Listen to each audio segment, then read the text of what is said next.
Nós tínhamos algumas questões que ficaram ontem, né, para a gente poder relembrar com relação à receita com conta-prestação e sem conta-prestação, quando a gente está analisando aí aspectos patrimoniais, diferente agora um pouco de aspectos orçamentários, né?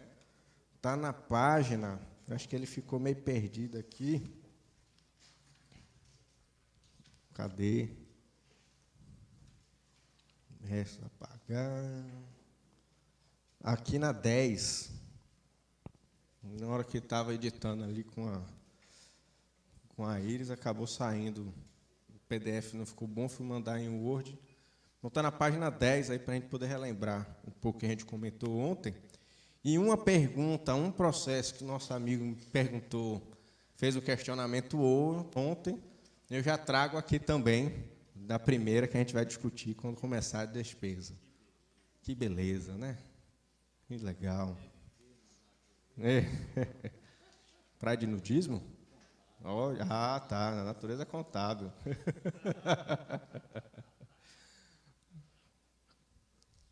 O cara vem com essa filosofia assim, viver na natureza, de pronto, o cara é naturista.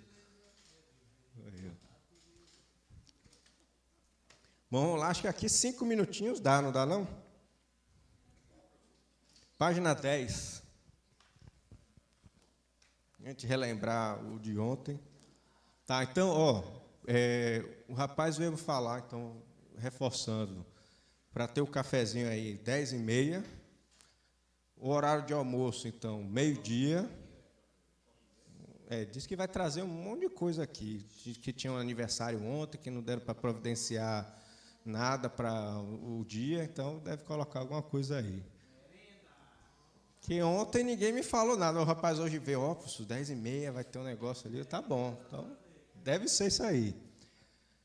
E aí, meio-dia, a gente sai e retorna. 1h30. Eita, zorra. Olha lá, hein? Se for assim, aí a gente tem que equalizar depois pela tarde, tá? Beleza. Terminando, e aí? 1h30, a gente tem que ir até... Olha lá, ó, já definiu aí horários e tudo mais. Beleza, joia. Só você não vai me levar para lugar nenhum hoje não, viu? Ontem complicou, ainda demorou, nem nota fiscal tinha. Com um monte de... Ó. Diga. Sim. Sim. Claro. Eu fui dar 10 minutos e o pessoal não chega, mas vamos lá. A gente não parar.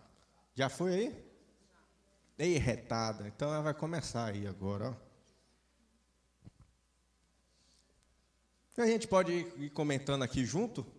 Então pronto, né? É melhor que a gente vai adiantando, então. Bom, se eu pego aqui no âmbito das transações sem conta-prestação, quando a gente está analisando aqui agora o processo de transferências, vamos verificar qual situação aqui que é verdadeira, qual que está errada e tal. Se eu pego transferências voluntárias, que é o primeiro aqui, o ente recebedor deve registrar a variação patrimonial quando o ente que transferir arrecadar o recurso que será fonte do convênio. Será que é assim que acontece? Está perguntando aí? Ele respondeu o quê? Ave Maria. Vixe, desliga. Falso. Beleza.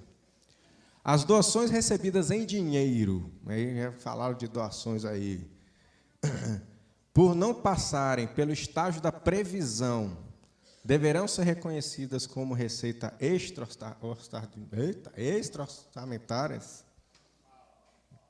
Não tem nada a ver, né? Que a gente viu que eu estou recebendo a doação orçamentária. As multas são categorizadas como um tipo de transferência para fins de transação sem conta-prestação. Será? As multas são categorizadas como um tipo de transferência para fins de transação sem conta-prestação? Tem um que está batendo aqui a cabeça dizendo que sim, outro está dizendo que sim. E aí? Hã? A multa deriva de quê? Geralmente a multa ela deriva de quê? Tem penalidade que é possível se aplicar. Quando tem um atraso com relação ao pagamento dos tributos, que acaba sendo o quê? É uma penalidade também, né? Se o cara atrasou, a penalidade dele é o pagamento.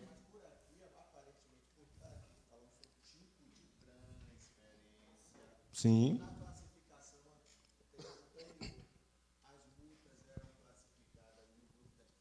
Isso. Exatamente. Se a gente olha na perspectiva anterior, você tem as multas como transferências para fins de transação sem contraprestação. Se a gente olha hoje um novo inventário da Receita, como é que ficam essas multas hoje? Se a gente pega as multas que estão relacionadas a tributos, ela está tudo ali dentro de tributos. A única coisa que vai mudar ao final é o tipo para mostrar que aquela receita está vindo originária de um tributo, mas que o tipo dela é uma dívida ativa, por exemplo. Ou a multa, tem lá o 1 como principal, 2 como multa e juros. Então, veja que, mesmo se eu pego uma questão e a gente pensar, poxa, antigamente tudo bem, aí, se a gente pega, essa resposta seria mais a correta, né?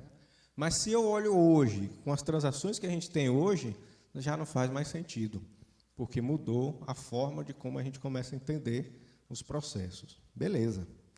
Para fins de evidenciação, a receita oriunda dos tributos e das transferências reconhecidas podem ser apresentadas de forma agrupada para fins de evidenciação, evidenciar, vou colocar lá nos demonstrativos. Receitas oriundas dos tributos e das transferências reconhecidas podem ser representadas de forma agrupada?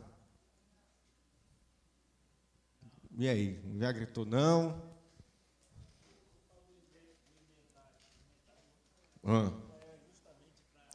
É exatamente que é essa a ideia. Antes você tinha uma divulgação difusa, hoje você tem uma informação que é mais agregada por tipos. Então, eu consigo segregar o que é agora tudo que for, oriunda dos tributos e o que eu tenho de transferências, separada, e não mais agregada, se você colocar tudo no bolo só, né? Então, essa daqui também estaria errada. A relação entre as transações abaixo aqui, vou pegar essa transação. Receita tributária deve ser reconhecida em função do fato gerador. Diante do que, caso uma entidade receba recursos antes da ocorrência de um evento tributável, registra-se variação patrimonial aumentativa. A receita tributária deve ser reconhecida em função do seu fato gerador? Primeiro ponto. A receita tributária deve ser reconhecida em função da ocorrência do fato gerador? Se eu estou na perspectiva patrimonial, sim.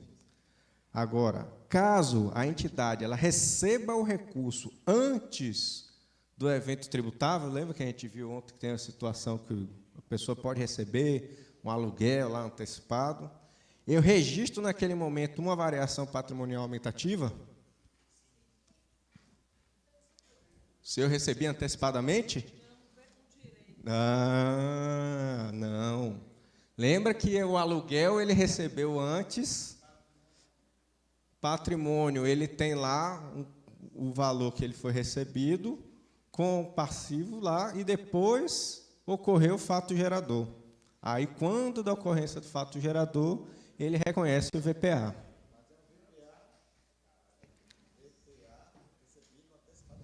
Não, quando ele recebe antecipadamente, não. Porque o fato gerador não aconteceu.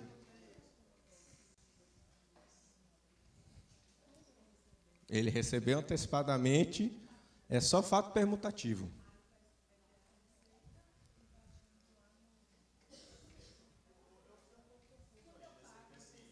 Tranquilo. Vamos lá. Não. Aí é que está. Foi isso que a gente discutiu ontem. Olha só. Três situações que acontecem. Quando nós estamos olhando para uma receita patrimonial, esquece o orçamento, ok? Quando a gente está olhando lá, a gente tem que seguir o regime de competência, que seria o fato gerador. Beleza. Então, algumas situações que a gente analisou ontem foi: eu recebi o recurso antecipadamente, antes do fato gerador acontecer. Então, quando isso acontece, ao ingresso do recurso, para fins orçamentários, eu já faço o registro da minha receita orçamentária, porque é o ingresso do recurso. Mas, para fins patrimoniais, eu registro esse ingresso e registro uma obrigação, porque ele é um fato permutativo ainda. Aí, quando ele reconhece, quando há o fato gerador, não, porque o fato gerador não aconteceu, patrimonialmente. Mas ele não surgiu ainda o ativo, porque o fato gerador não aconteceu. O direito não aconteceu ainda. Ele recebeu antecipadamente. Então, até então, ele tem só o fato permutativo ali. Aí ele não... Bom, para fins orçamentários já teve o ingresso. Pode ser, antigamente você tinha essa ideia da receita classificar, que está no passivo, mas o registro de hoje é uma obrigação, que é a ideia, a mesma ideia. Quando acontecer o fato gerador, aí você registra a VPA. Tira ele do passivo e joga na VPA.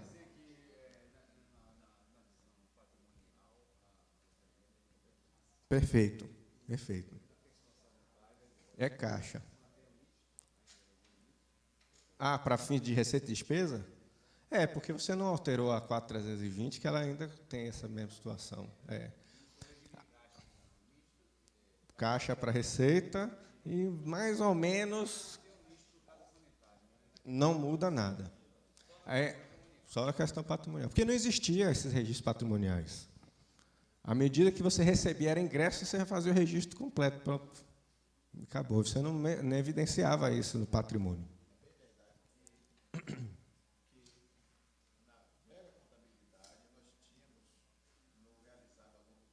Uhum.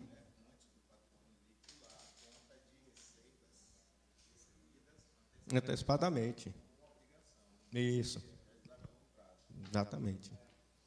Essa que é a ideia. Ainda continua essa ideia, só que ele está lá como F. E aí depois vai como P. Aí ele fecha. Tranquilo? Não? Então lembra que a gente tem, eu posso receber ela antecipadamente, concomitante ou posterior. O fato gerador acontece primeiro, depois A. Quando é assim, fica mais tranquilo. A questão é quando antecipa.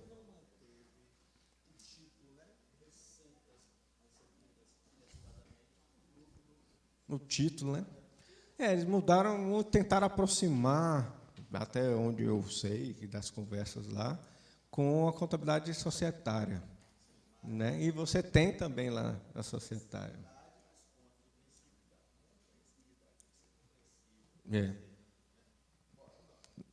Beleza. Tá no manual aí, vou botar a página aí para você. Uma transação que gera uma VPA decorrente de uma transação sem contraprestação em uma entidade pública governamental, ela é o quê? Prestação de serviço a valor de mercado para entidades privadas? Será? Reconhecimento de taxa antes da ocorrência do seu evento tributável? Recebimento de depósito em calção como garantia contratual? Contratação de operação de crédito com instituição financeira?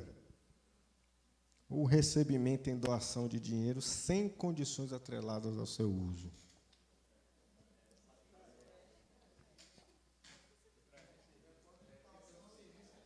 E aí, o jurídico? Vou para o jurídico, porque nos contadores está muito complicado. O jurídico aqui vai resolver o meu problema agora. Quer ver? Quer ver? Letra E. Aí, ó, tá vendo? Letra E aqui. O jurídico sabe tudo. Pronto. E se tiver recurso, eu vou recorrer ao meu jurídico ali. Ó. Boa. Aí, ó. Boa. Você trabalhar com trabalhar com o professor é bom. Agora, por que não as outras? Por que não as outras? E agora, jurídico? Agora joga para cá? Tá. Então, se eu estou tratando de uma transação sem contraprestação, que é tributo, em uma entidade pública, tá. Aí, prestação de serviço a valor de mercado para entidade privada, por que não?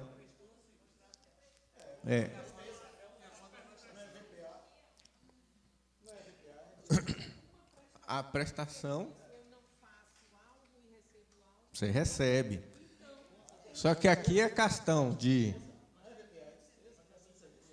Não, aqui é questão... Isso, ele está recebendo. Isso, ela prestando serviço.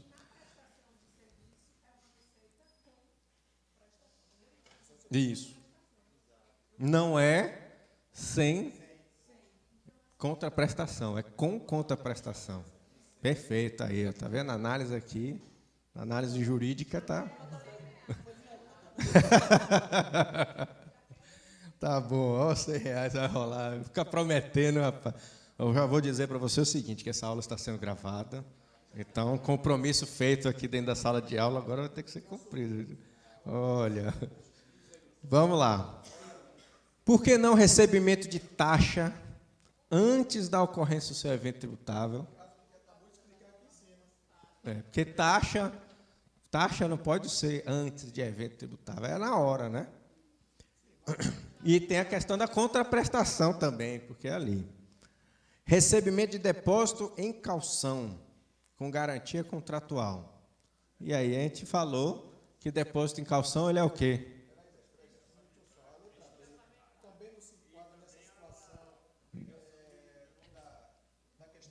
Sim, sim. Que a taxa o serviço é ali na hora.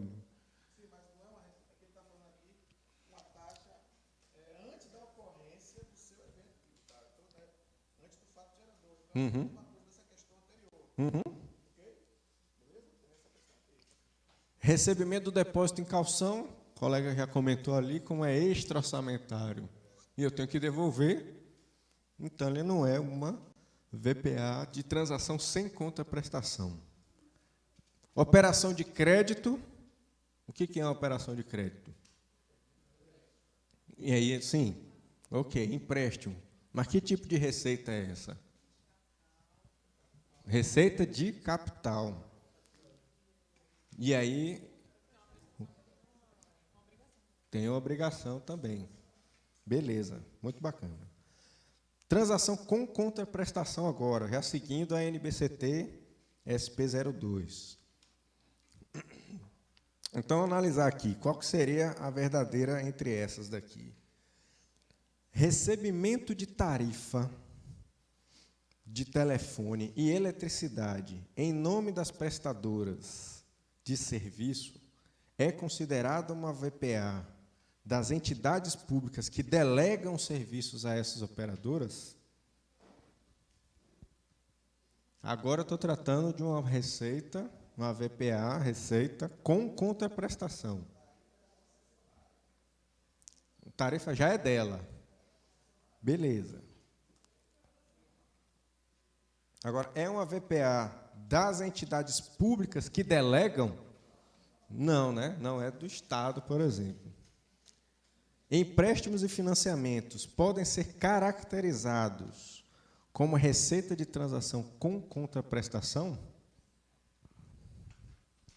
E aí, galera que passou agora, que chegou agora, está tudo fresco na cabeça, estudou tudo quanto é norma de contabilidade. Mesma situação lá do anterior, né?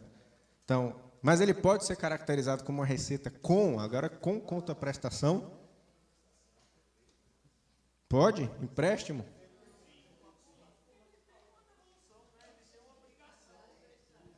Tem uma obrigação de ele poder devolver com juros e tudo mais, até porque é um empréstimo. Beleza. Um dos critérios para verificar se uma prestação de serviços, transação com contraprestação, é confiável, ocorre quando se pode medir a proporção dos serviços a executados. Prestação de serviço primeiro. Prestação de serviço é uma receita com contraprestação? Beleza. Quando eu consigo verificar o valor dela, ela ser confiável? Eu consigo medir a proporção dos serviços a executados? Eu vou medindo, eu tenho uma razão de quantos por cento, por exemplo, daquele serviço já foi executado. E aí, talvez por rateio, eu já consiga mensurar o valor. Como? E aí, se eu... só que aqui a gente tem que se atentar ao seguinte: quem é que está prestando o serviço? É o privado ou é o público? Quando eu trato de receita com contraprestação, a gente está olhando para quem? O Estado, beleza. Então, o Estado, eu vou analisar o serviço que está sendo prestado, e aí eu vou mensurar ele, né, à medida da proporção dos serviços que são executados, vai depender também da forma do contrato que eu estou. Definir o contrato, como é, os prazos que eu tenho, eu consigo mensurar. Cronograma, perfeito, cronograma. Quando o resultado, vamos lá no D, quando o resultado de uma transação envolvendo a prestação de serviços não puder ser estimado confiavelmente, a VPA não é reconhecida e os custos são reconhecidos como VPD? Tem uma corolário na contabilidade, quando a gente está tratando de receitas e despesas, é que a receita, concomitantemente, ocorre com a despesa. Aí, da prudência, vai lá para o balanço, quando eu tenho que registrar o maior passivo e o menor ativo.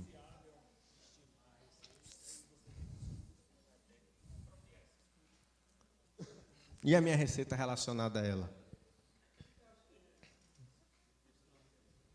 Entendeu? Você não consegue nem avaliar, porque ela não é confiável, você não faz nada com ela.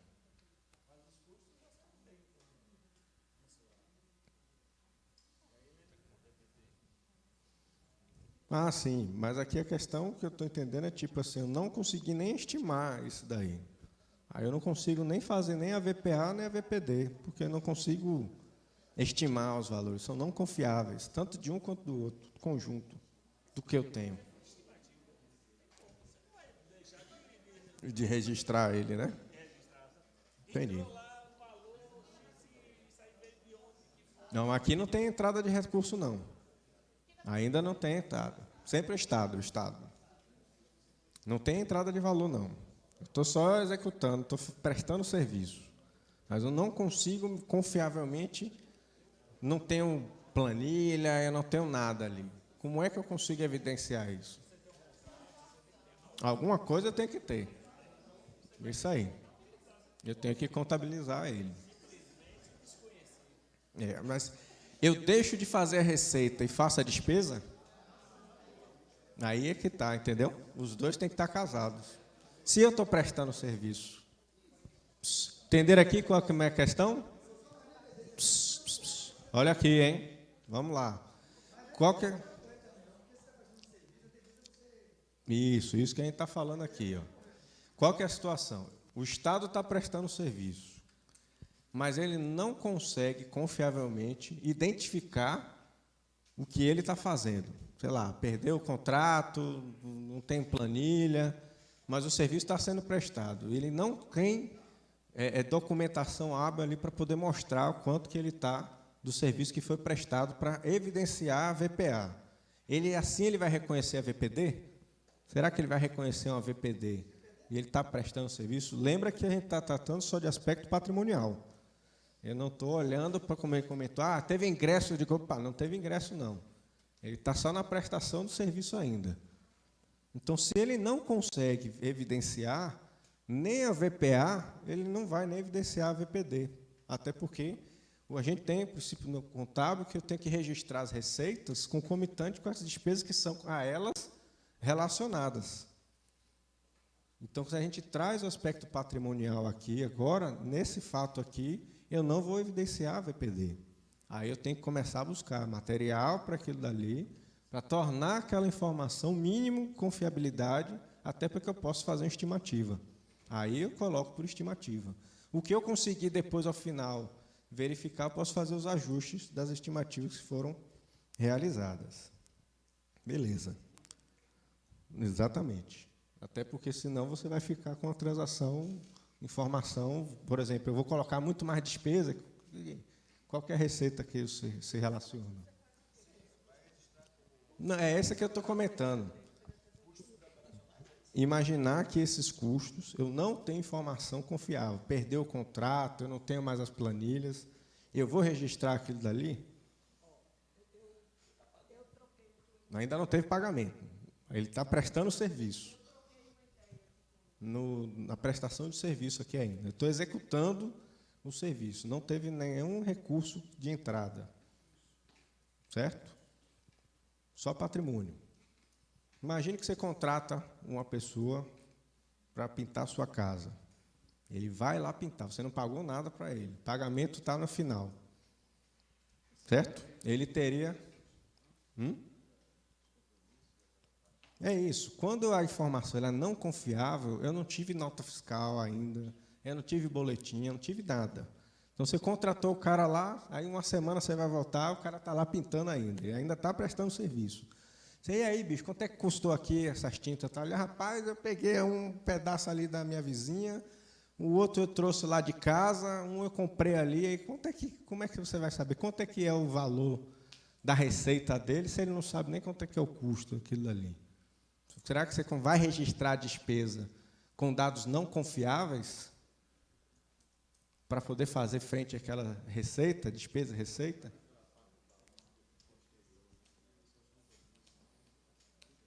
Ah, do resultado abrangente?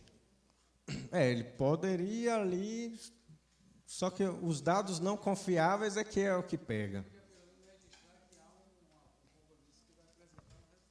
Que pode ter um impacto no patrimônio posteriormente em outros.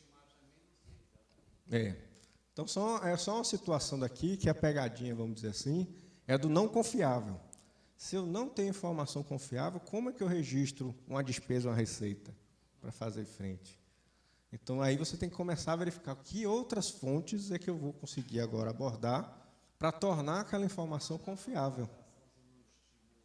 Não, beleza, mas é o que eu estou dizendo, você perdeu tudo. Quando você tem contrato, está tranquilo. Sim, aí beleza. Que gastaria X de tanto de... Aí ok. Exatamente, beleza. Mas se for de boca... Acho que não, sim, mas não vai influenciar na seria só o registro. Ah, tá. Quando você tem um contrato, tá bonitinho, aí que ele comentou...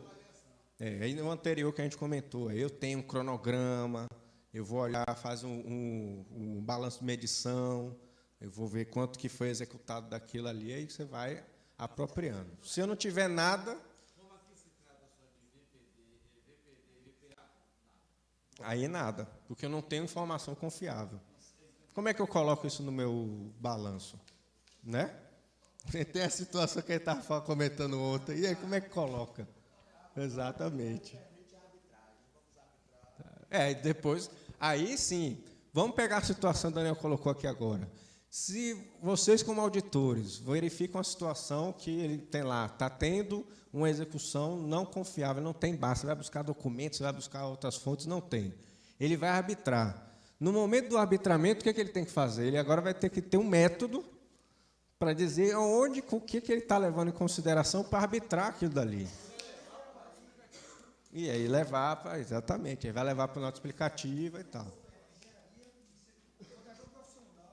Sim. Exatamente. Claro. Beleza, é bom, a discussão foi boa nisso aí. Só um minutinho, só um minutinho, só um minutinho. Rápido.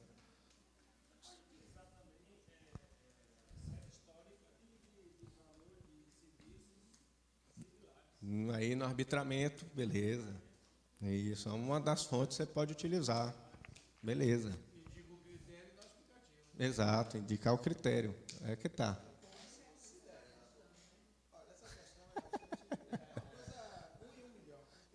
Sim, é por isso que a gente está extrapolando aqui, que essa que é a ideia. Ele está amarrado.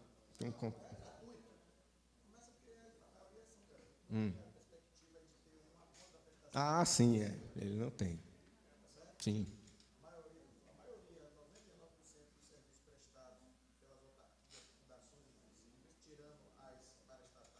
Uhum.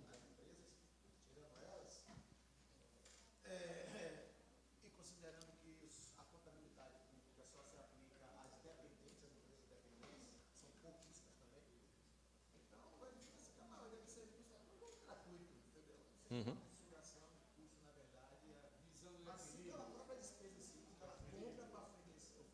Uhum.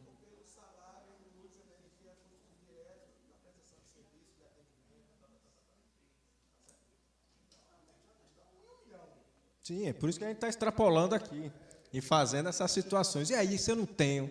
Vocês já pegaram algum caso, não sei, da prática de vocês, de auditoria, que foram verificar e não tinha realmente nenhum documento confiável para poder identificar, puxa, e agora, faço o que com isso? Ele nunca viu. Pode ser até um valor exorbitante.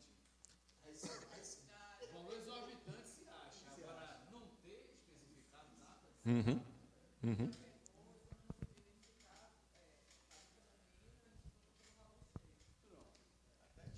Aí você fez uma. Mas tinha um valor cheio. Aham. Entendi. É isso aí, tá vendo? Você tinha alguma coisa para você se basear. Não. Por isso que a extrapolação, a gente ia agora. Muito bacana. Tá. Na maior parte das vendas. Como é que é? Ó.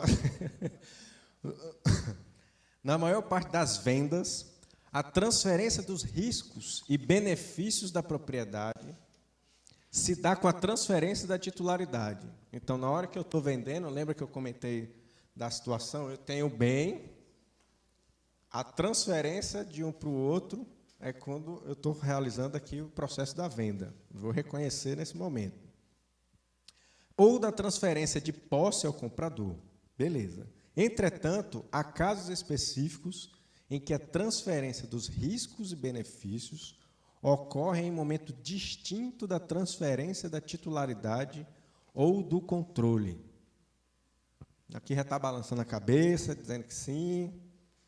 Um outro já olhou com a cara assim, que se ele está dizendo que sim, eu também digo que sim. É por aí, né? E aí, entendeu como é que é a situação aqui? Na maior parte das vendas, a transferência do risco e benefício da propriedade se dá com a transferência da titularidade. Vendeu, eu chego e entrego para ela. Está aqui agora. Pronto. Houve o registro, está tudo completo. Mas há casos específicos em que a transferência do risco e do benefício ocorre em momento distinto da transferência da titularidade ou do controle. Será que é possível uma situação dessa? Deve ser, deve ser. É. Por exemplo,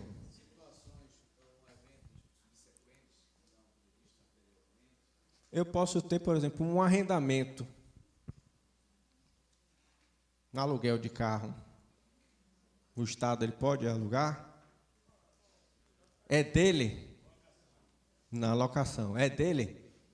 Só que hoje, na contabilidade patrimonial, ele tem que registrar esse veículo no seu ativo como se fosse dele, porque ele tem os benefícios do uso daquele veículo. Mas a titularidade não é dele. Bom, é um processo que está acontecendo agora. locado, você tem lá o prazo, no seu patrimônio, o arrendamento mercantil fica, a obrigação, tudo bonitinho, depreciação, você registra.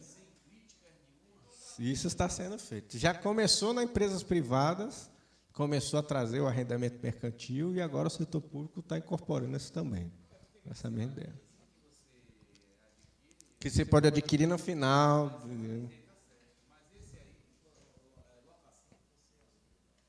Não, se for locação, tipo é um mês, uma semana, isso não. Estou falando do arrendamento. O arrendamento mercantil, eu dei exemplo, aquela locação, o arrendamento mercantil. Então, aí esse deve estar constando já no balanço. Ele, entendeu? Esse arrendamento. Só que ele tem o quê? Ele tem o benefício econômico do uso desse bem. Para tudo como assim?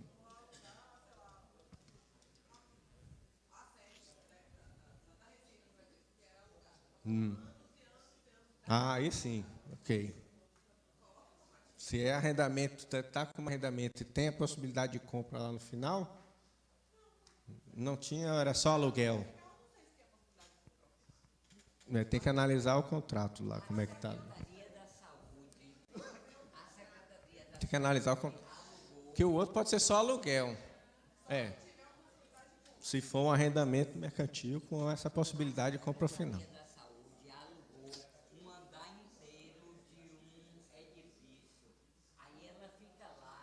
Aí é aluguel normal. Não, aí é aluguel. É. Mas se ela fez um arrendamento mercantil, aí ela registra. Aí ela tem que registrar na contabilidade. Tem que analisar o contrato para ver como é que está lá o final do contrato.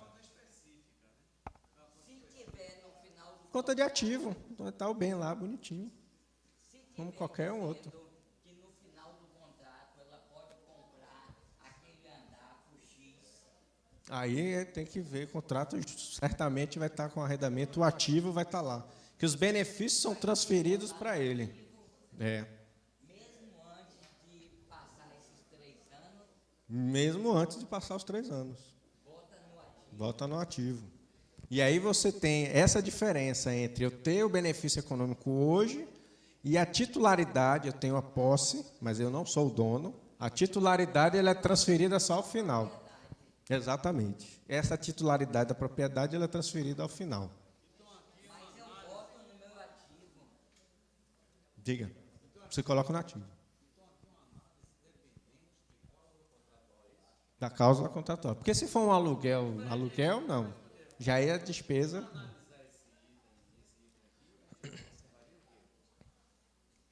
Como assim? Ah, o das vendas? Aqui eu tô sempre com aspecto patrimonial aqui. Então, a venda normal, eu tenho a transferência agora. Não tem? Aqui, você comprou, eu te dou agora. Em casos específicos só, que não é tudo, porque senão, imagine que o Estado fazer isso sempre, é que eu te entrego aqui o bem, você vai usar, você utiliza ele, você tem o benefício econômico da posse enquanto está em sua mão, e a titularidade dele ele é só transferida no final. Ou não também, pode ser. Exatamente. Tem que olhar o contrato. Aí muda os aspectos patrimoniais. Este andar do prédio, É muito pouco. O Estado ficar fazendo isso sempre não dá. andar do prédio, que é arrendamento mercantil, eu lanço no meu ativo Sim. como arrendamento mercantil. E vai ter O lançamento da outra perna. vai ter a obrigação lá do passivo, porque como é como se fosse um aluguel, você tem um fornecedor lá para pagar com juros no passivo. Em que lugar do passivo? Fornecedores. Fornecedores? Sim. O prestador lá. Ele está lá oferecendo para você o bem e você vai pagar ele à medida que porque você tem um contrato total lá no passivo lá. Aí, à medida que o tempo vai passando, você vai registrar tanto a depreciação quanto a apropriação dos juros com o VPD. Você tem que aí agora você tem que segregar. Isso. Aí, à medida que o tempo vai passando, você vai dando baixa. Vai dando baixa dos juros, porque você vai trazer ele a valor presente, e dando baixa do valor dos pagamentos que estão sendo feitos. Oi. Uhum.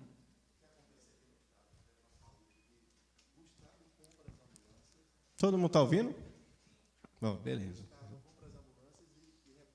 Para os municípios. Minha vista.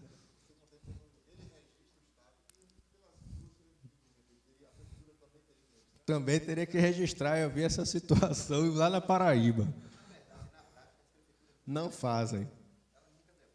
E também porque depois o estado que a ambulância vai estar é deplorável. É. Eu vi essa situação lá na Paraíba. E ninguém tinha registrado, as prefeituras não tinham registrado, porque ela deveria cuidar da manutenção dos veículos, né? Exatamente. É por conta das prefeituras.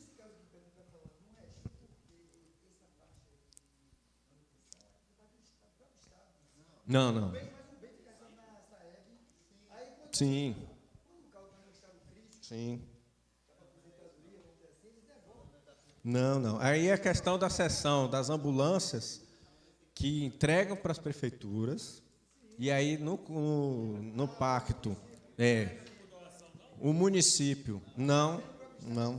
A propriedade é do Estado e o uso, o benefício econômico dela está na prefeitura. E aí deveria ser registrado nas prefeituras, porque o benefício econômico está transferido para as prefeituras.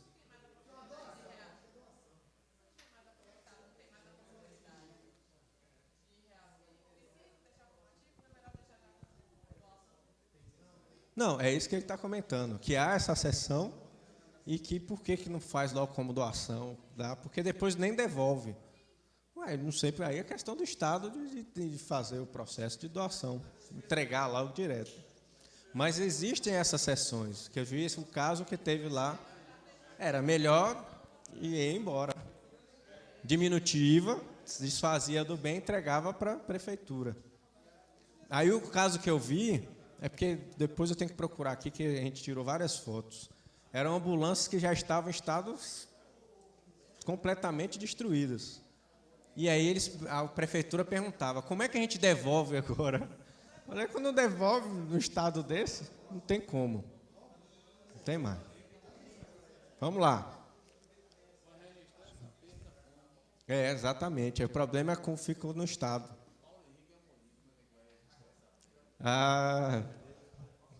Vamos lá. Para a gente terminar. Essa.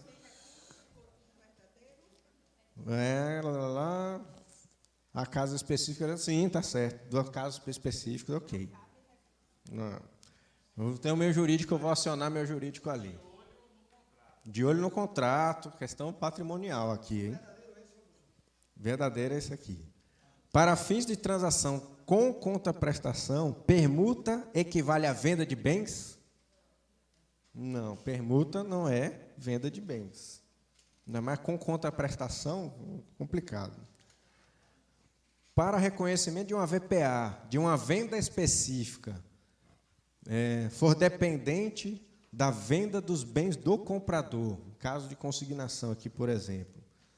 Tal situação se caracteriza uma venda de acordo com os conceitos da NBCT. Então, eu tenho uma venda específica.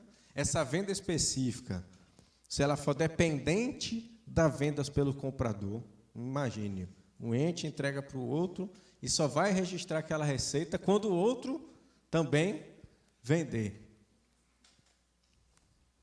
Será que é assim que funciona? Permuta? Aí já não é mais permuta.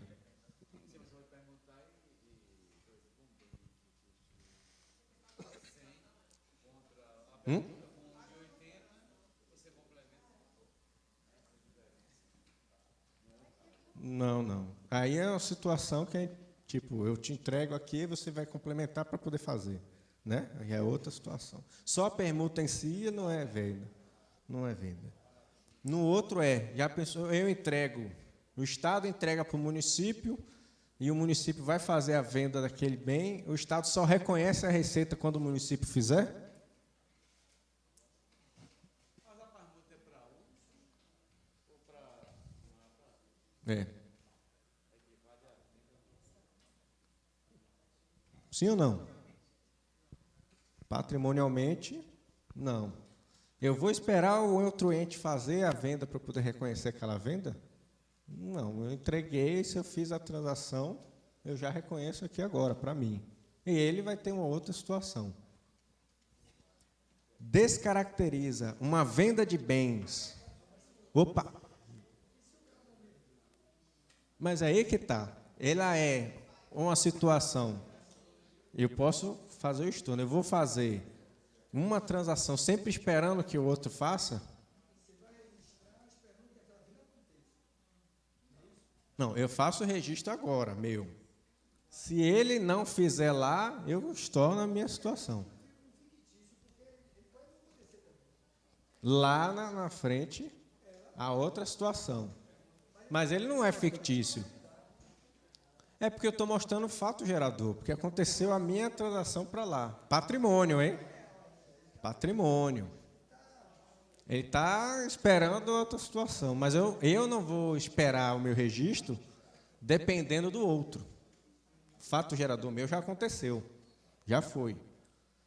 Se o outro não fizer, essa concretização da transação não acontecer, eu desfaço o meu. Aí ele vai devolver para mim e aí eu faço o estorno dele. É patrimônio. Lembra que é patrimônio. Espera aí, deixa eu voltar aqui que eu tenho que pegar aqui a pergunta. Certo.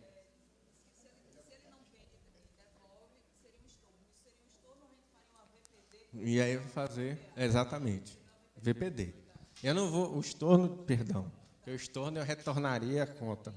Eu vou fazer uma VPD, porque se eu estornar, eu vou anular, e não vou poder anular a conta, né? A transação. Oi. Sim.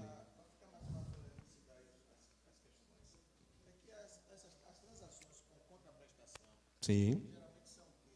Prestação de serviço. Ah.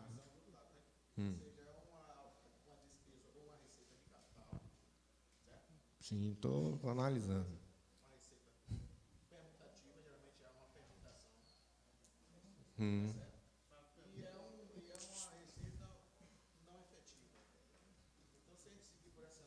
Mas ela é efetiva. A única diferença... Não, ela pode ser efetiva. Porque se eu presto serviço, não é efetiva, não entra o recurso, não é meu. Só que a diferença do sem contraprestação é que são aqueles impostos. Porque eu não tenho a necessidade de ter que prestar o serviço. A única diferença é essa. É, por exemplo, uma receita de indústria, receita de serviço, receita patrimonial, que eu tenho uma contraprestação naquele momento. Entendeu? É porque... Isso. Tributária sem contraprestação. A contribuição, ela já entraria na questão da contraprestação, porque ela está ligada direto a uma contraprestação ali de previdência.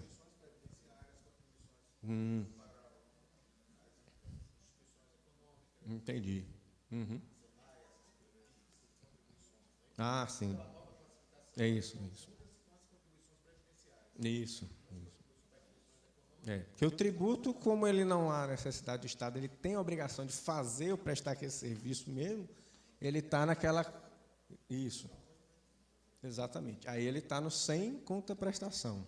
Aí a norma contábil, ela separou essas duas situações justamente para mostrar, ó, o tributo ele faz de um jeito, patrimonialmente, reconhecimento, avaliação, mensuração, e quando eu estou tratando com contraprestação, eu tenho aquele serviço direto do Estado que está ali, ele está concomitantemente entregando algo em contrapartida.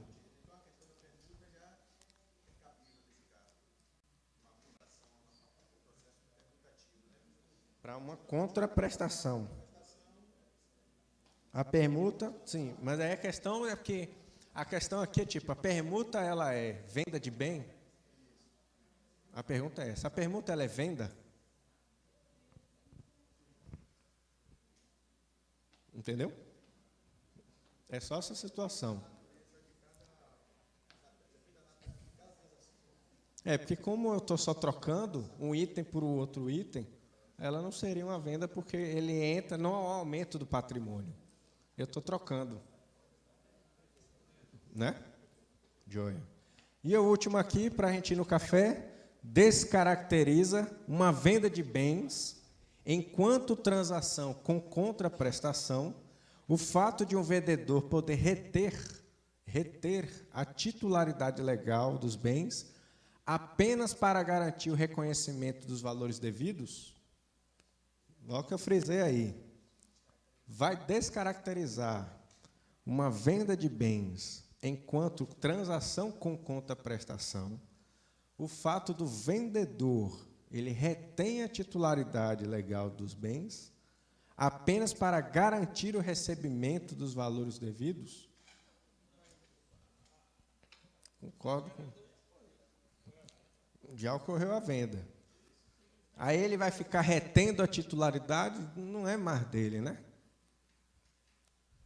Eu, de forma geral, qual é a situação? Fora os fatos específicos. Eu entreguei, eu transfiro também a titularidade, benefício econômico, posse e controle, vai para aquele que está recebendo aquele bem. Beleza? Vamos no café? Vamos voltar para o orçamento, já tratando de despesa.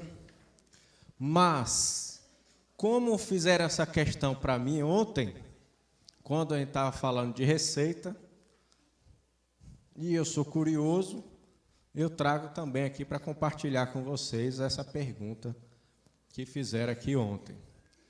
Como que eu classifico as receitas orçamentárias decorrente da exploração econômica da folha de pagamento? Vixe! Fizeram essa pergunta, eu digo, opa, peraí, vamos lá, realmente, não foi no comentário aqui que o Estado ele acaba vendendo a folha, o cara vende a folha para a instituição financeira, tal. Aí a gente discutiu. Hã? Vender a dívida ativa, aí, ó. Comentou também a respeito disso, que seria realmente. Bonita, gostei, Porto Sol tá massa. E aí? Como é que faz? Alguém já identificou essa situação aqui? Como é que é a folha de pagamento daqui? Quem é que controla a folha de pagamento aqui? Qual que é a instituição financeira? Bradesco. Agora entendeu? Ontem a gente comentou alguma coisa de receita, aí veio esse questionamento. Pronto. E o Bradesco? O Bradesco paga alguma coisa para o Estado?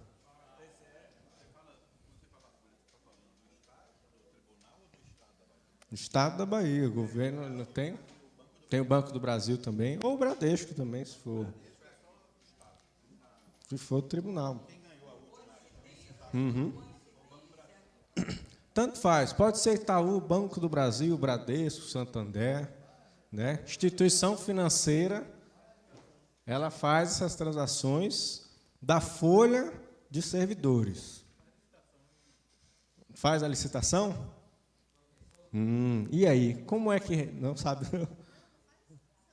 Não é? Isso é licitação? Só um minutinho. Faz licitação? Como? Acho que não houve, porque ele vai ganhar aquela folha, não é?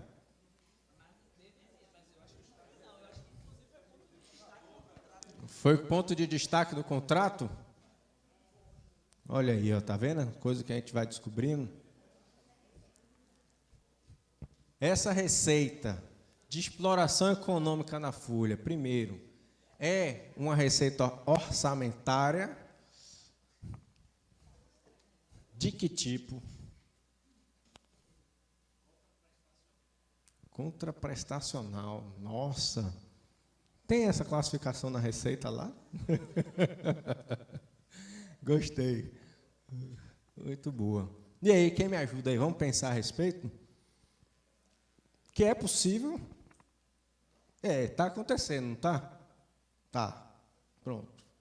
Se o banco, qualquer um privado, ele está responsável lá por a parte da questão da folha, com relação à exploração econômica dela, e ela vai acabar remunerando o Estado por conta disso, não? Remunera ou não remunera? Não, eu te dou aqui, está aqui a folha toda. Tem diversas transações aqui que movimentam milhões de reais. Essas instituições financeiras aí pagam valores grandes, vultosos, né? Como é que o Estado reconhece isso? Essa que é a questão. Como transferência de um ente privado? A ideia. Ah, tá. A ideia é ele vai fazer a transferência bancária dentro do banco. É boa. E aí? Quem dá mais? Patrimonial, ó, já está evoluindo aqui no termo, pelo menos, né? Vamos patrimonial. Foi você que questionou ontem, por isso que eu estou trazendo.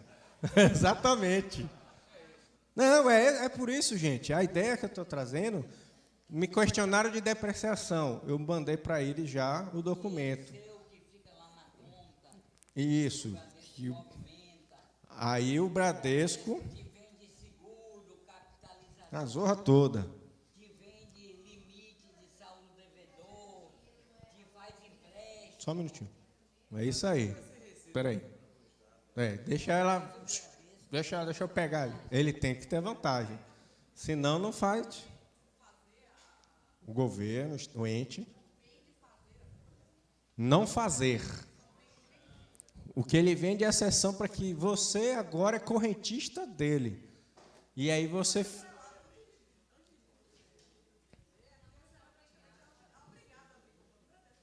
Mas é isso. É exatamente. Não, você pode mudar. Tem estados que mudaram. Era Bradesco, foi para o Banco do Brasil, foi para o Itaú. Mas aí depois a questão da portabilidade é individual. Ah, tá. Só um minuto lá que ela fez o questionamento, lá no fundo. Ganha minha advogada. É Lorena? Lorena? Juliana, perdão. Olha o que ela está comentando aqui. Espera aí que eu não ouvi aqui, ó. Rapidinho. Diga, Lorena.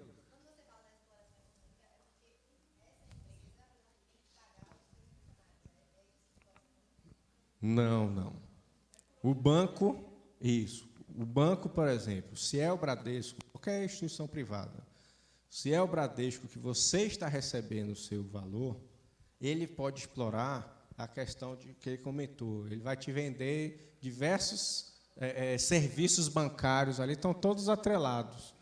E aí o governo, o ente federado, ele concede aquela lista toda dos servidores que estão na folha justamente para depositar o seu salário naquela instituição financeira.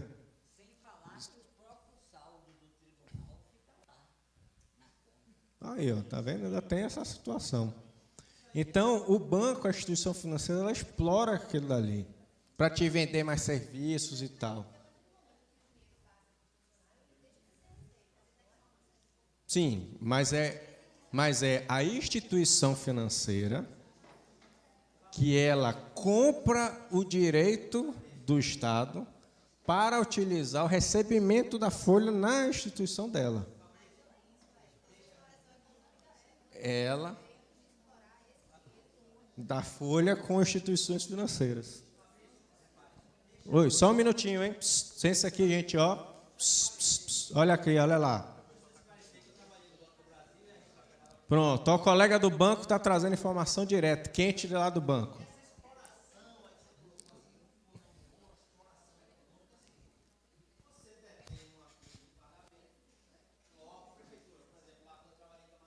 Pronto. Aqui. A folha da Prefeitura de Camaçari era da nossa agência. Ora, a Prefeitura de Camaçari tinha vários bancos para operar. Então, assim, isso tem um valor. Por quê? Porque você que é funcionário da Prefeitura de Camaçari vai pagar tarifa ao banco, vai possivelmente adquirir produtos do banco, o banco faz uma conta disso. Tá certo? Então, disse, ó, prefeitura, se você colocar a folha comigo, eu te remunero tanto. É um acerto, um contrato normal entre as instituições, prefeitura e banco. É isso aí, que é esse valor que é da exploração econômica. O que ele trabalha, tirando tarifa sua, tal, aí não é do banco. O acerto, se você se mandar do banco, é problema do banco. O acerto entre coisas durante aquele período lá, que foi acertado. É só isso. Não sei quem já ouviu essa terminologia em contabilidade de luvas. Já ouviram essa terminologia em contabilidade de luvas? O que são as luvas? A lista de clientes. Então, o que o Estado está explorando aqui, que o colega até bem colocou, é a lista de servidores, da folha de servidores. Não, tem um conjunto de coisas, mas ele concede a lista para depositar lá. Como?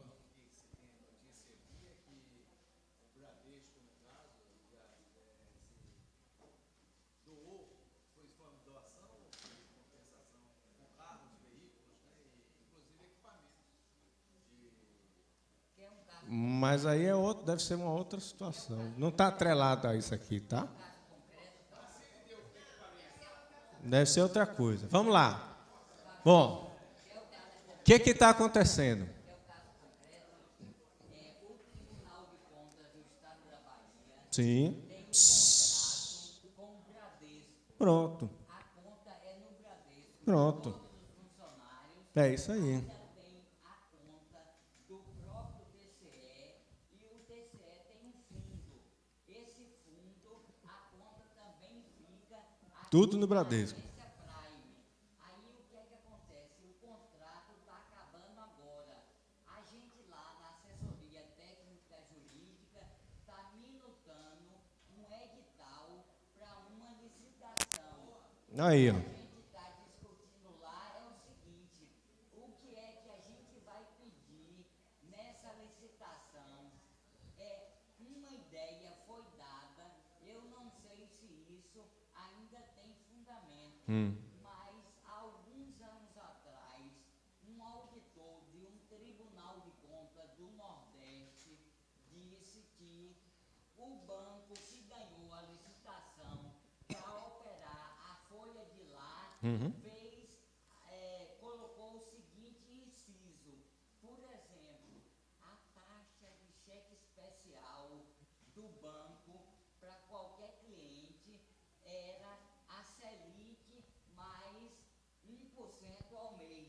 Aí os ajustes que são feitos dentro do contrato, né? O que foi que o banco fez?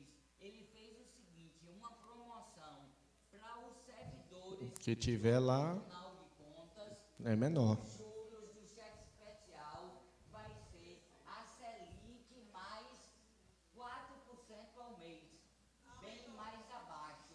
Ou seja, era uma compensação. Sim, para ele poder fazer. Beleza. Então vamos aqui, para não ficar 4, ficar muito alto. Vamos lá. Então o que acontece? O que está acontecendo aqui que o ente está fazendo? Uma cessão do direito para explorar essa folha de pagamentos economicamente. O Estado vai receber recursos disso daqui. Quem dá mais, quem dá mais. Acaba sendo, mas é processo licitatório, leilão. Bom, marcas, títulos de publicação, direitos sobre folha de pagamento e outros bens não devem ser reconhecidos como um ativo intangível. Já tem essa determinação lá no MCASP, inclusive, que a folha de pagamento, o direito da folha, ele não entra como um ativo intangível. E aí esse recurso, ele acaba ingressando nos cofres públicos como uma receita corrente, e o colega já falou, que é uma receita patrimonial. A nova classificação de receita, inclusive, traz isso aqui, gente, como uma conta aqui, que é a 136. 136, que tem lá. Tudo bem, mas eu já pedi, inclusive, para eles, vai mandar para vocês isso daqui. Seção de direito de operacionalização de pagamentos. Olha que coisa. Então, já tem uma conta específica, contábil, da receita patrimonial, da cessão de direitos, que agrega essas situações de cessão de direito de operacionalização da folha de pagamentos de ativos e inativos. E aí o Estado, seu dinheiro, a sua existência dentro do órgão virou produto. Olha lá. Vixe, aí você tem a situação que colocou, tem a licitação, você tem uns que são leilão.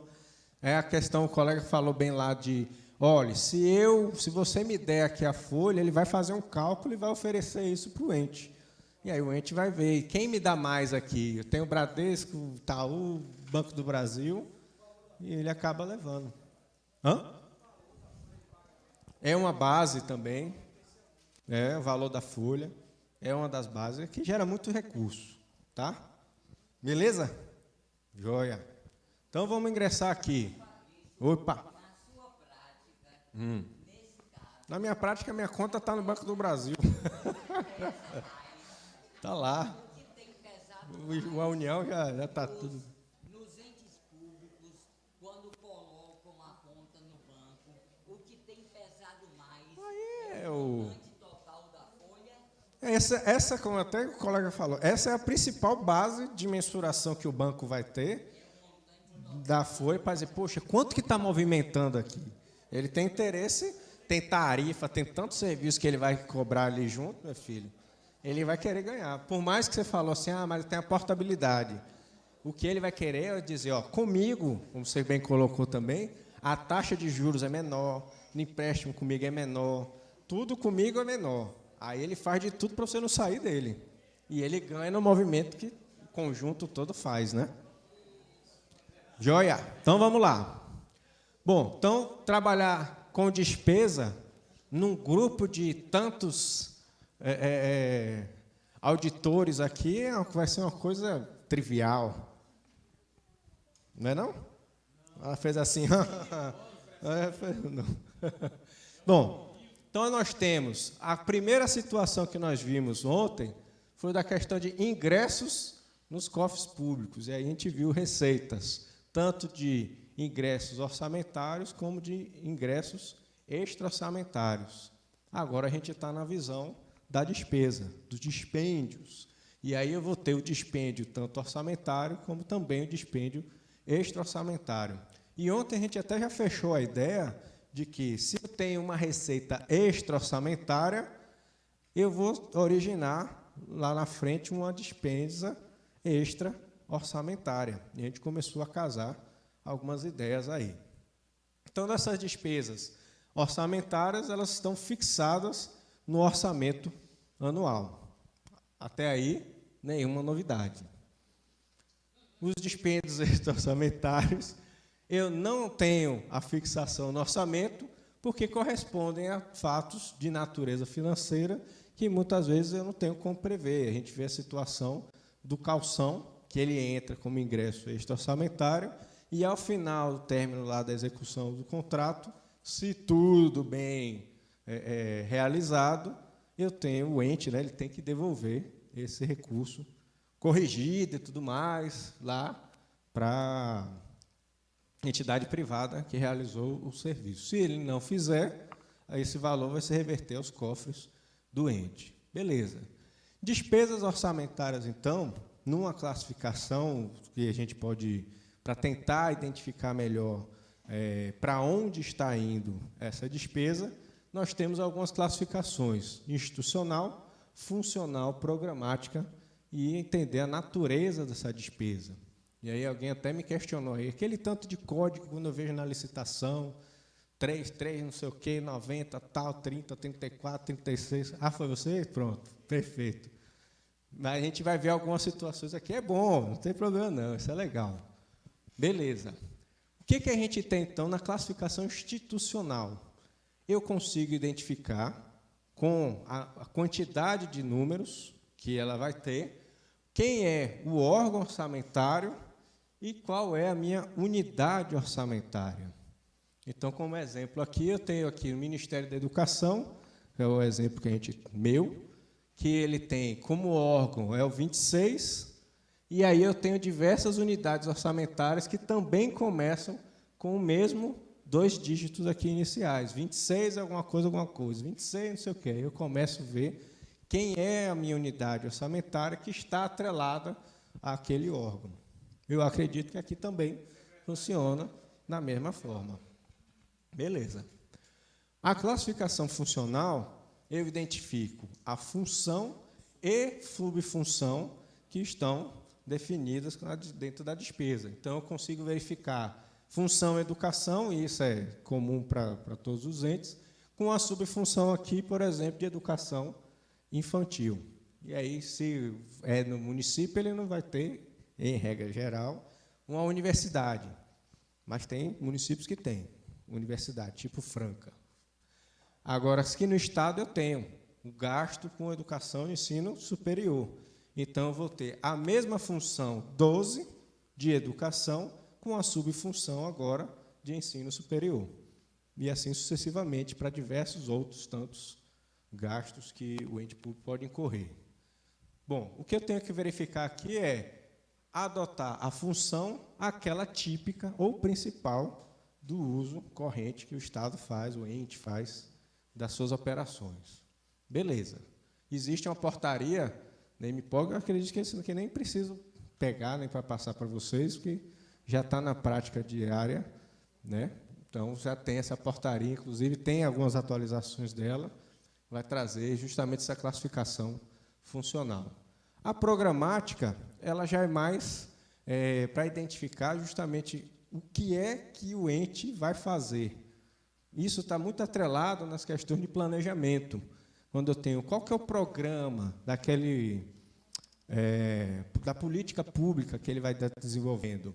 Então, qual que é o programa que ele pretende atender?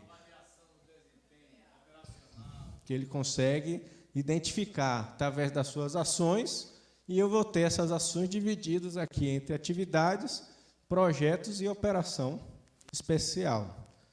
Então, o que seria a atividade? Como é que é o negócio?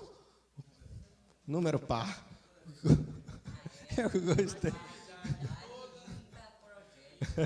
Eu gostei desse. Eu perguntei. É porque eu perguntei assim: o que é atividade? É tudo aqui que começa com o número par. Eu digo, número par? Entendi. Isso. Eu tenho um conjunto de operações de forma contínua e permanente. Educação ocorre só uma vez e acabou? Não pode, né? Saúde, segurança, né? Então, são atividades permanentes e contínuas do Estado. Assistência social, de vez em quando, né? Se alguém precisar, bater na porta, a gente atende. Se não aparecer ninguém, a gente deixa lá. No fórum de campanha, então, essa é uma das atividades mais movimentadas lá na execução da despesa.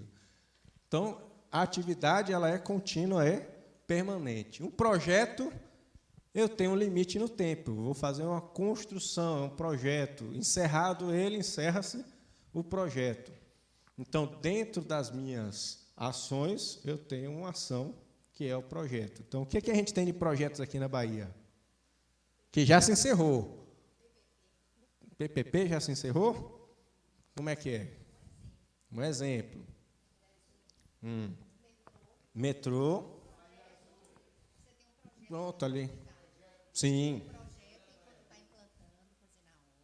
Uhum. E ela, entre operação, ela vai ser uma atividade contínua, permanente. Bahia Azul. Bahia Azul, terminou o projeto Bahia Azul? Foi um projeto. Quando ele terminou, ele se transformou em Uma atividade, porque agora eu tenho uma manutenção dela ali constantemente. Ela já entra, foi feito dentro da política pública com relação ao saneamento. Como é que é o nome? Perdão. Sim. Pronto. Aí, ó, tá vendo? Não, outro. E operação especial? Você não vai me dizer que é negócio de com a conta, se um é par, outro é ímpar, a operação especial fica onde?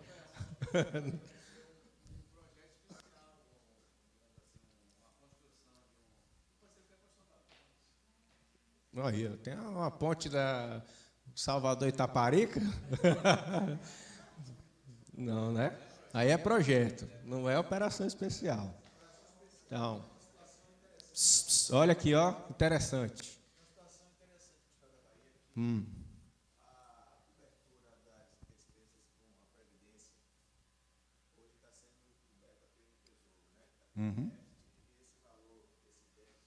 Tá ouvindo aí?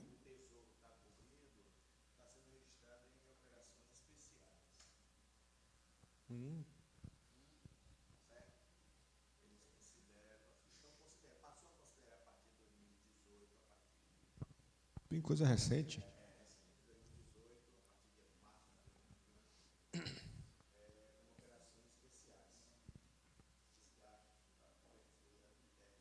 Entendi. É porque a grande ideia da operação especial, e aí ele tem uma ação diferente de atividade e projeto, é que justamente ela não contribui nem para a manutenção das questões permanentes e constantes ali, não é limitado também no tempo, porque não é um projeto, né? Só que ele não resulta de nenhum produto, não gera contraprestação, não é para expansão, nem é para aperfeiçoamento, não é nada.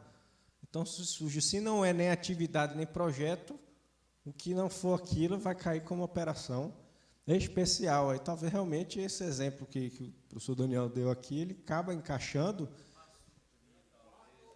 para suprir da operação ou do que ele fala como? Ele comentou que, recentemente, aqui no estado da Bahia, está se utilizando recursos do Tesouro para cobrir os déficits previdenciários, utilizando como uma ação de operação especial.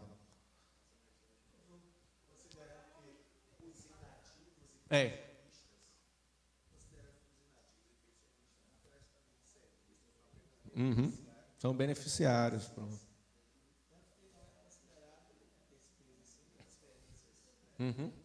Sim, sim, sim. Só um minuto, Diego. Vamos aqui. Vamos aqui. Bom.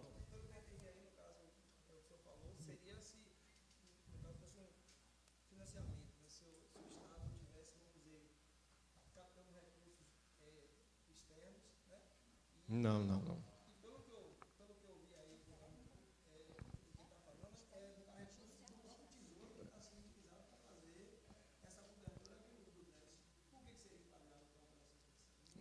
A situação que a gente tem é o seguinte, por isso que eu fui falando dos primeiros.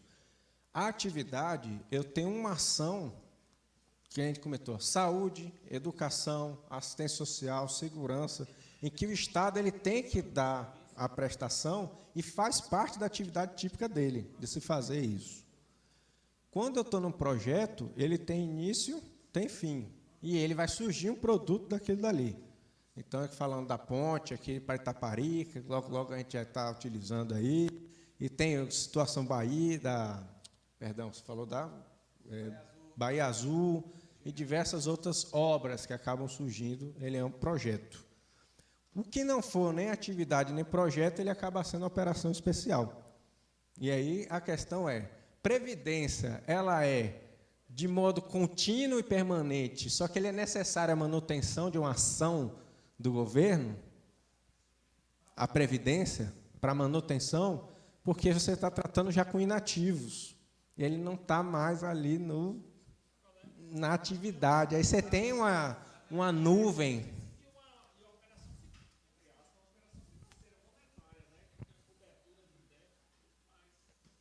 Aí você tem assim, mas ele serve para a manutenção de uma ação do governo, sabe? Aí você tem essa nuvem aí, ele vai colocar como atividade, aí ele acaba encaixando como operação especial. Dá ideia do que é. Até porque você imagina, se você pega uma auditoria e dizer, poxa, ele está pagando o inativo lá, ele está fazendo essa atividade aqui, que é necessário a ação do Estado, aí não cabe. A Bahia fez aquele jeitinho contábil. Nossa Senhora. Fala isso aqui não, que está sendo gravado, menino. Não fala isso não. Não, é que o que eu estou vendo é que justamente ele encaixou realmente. Não é de manutenção da ação do Estado, não é projeto, ele vai encaixar para cá. Tranquilo. Não, não, nem teoricamente, nem praticamente. É. Se identificou que o lastro previdenciário Sim, bem abaixo do nível desejado. sim. Então, se criou agora, o governo se antecipou a previdência, aumentando a Alíquota. Uma forma de compensar, né? pode ser que parte desse recurso venha para participar dessa operação especial. Cobrir o Estado. Mas aí você está falando de recurso por conta do aumento de receita, né? Cuidar, que aqui a gente está na despesa. A gente está na despesa.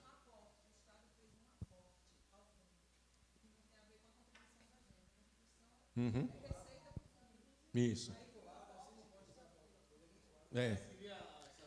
Também em tese. Não, isso. Ele está vinculado, eu concordo.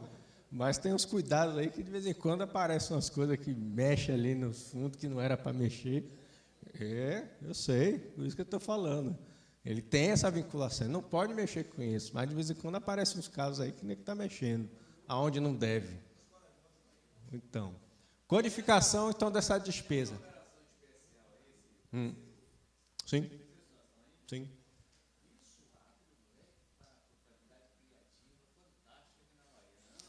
Não, olha só, a gente está aqui no modelo orçamentário. A gente está na 4320, que ainda não foi atualizada. Então, o que tem dentro do corpo dela são essas situações. Então, a época também, você se pensava em muito pouco. Hoje você tem uma complexidade de operações muito maior, que provavelmente a atualização da nova lei de finanças públicas ela vai trazer um bojo muito maior de situações que não eram cobertas antigamente. Um pouco. Porque o que o Estado faz? É uma atividade, a função do Estado é promover ali. Ali é muito raro você ter operação especial. Não, uma situação que o Daniel colocou, que se ela não é para manutenção da ação do Estado e nem um projeto que eu tenho fim, ele vai se encaixar no outro. Perdão. Transferência que está vindo do Estado para o município é uma operação especial e eu também tenho na atividade que é de manutenção, por exemplo, de educação, porque é do Estado como um todo. O que ele está fazendo? Ele está transferindo agora, a gente vai ver que eu tenho a situação, ele na mesma atividade, só que não é o Estado que está fazendo, ele transfere para o município. Ah, tá, porque sim, tá. É porque aí o FPS ele recebe, o que ele vai fazer o município com aquele recurso?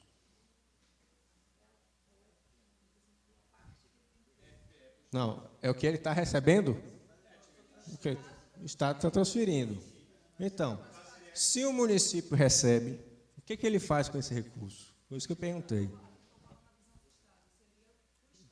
Para o Estado, então, uma operação especial. Se não tiver, realmente não tiver atrelado à atividade, projeto, essa que é a questão.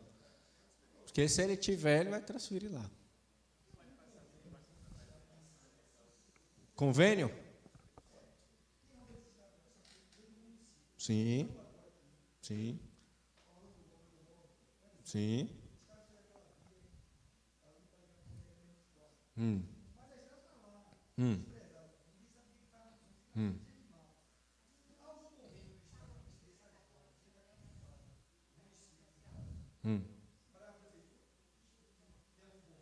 Vou segurar essa sua pergunta, que a gente tem um módulo específico de convênio que entrou recentemente, até para eu poder pegar essa situação sua e trabalhar um pouco mais dela para quando a gente chegar lá.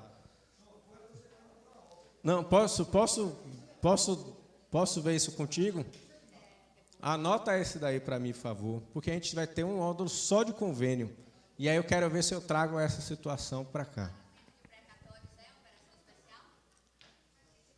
Precatório. Nossa, o povo está começando a botar umas perguntas mais complicadas aqui agora.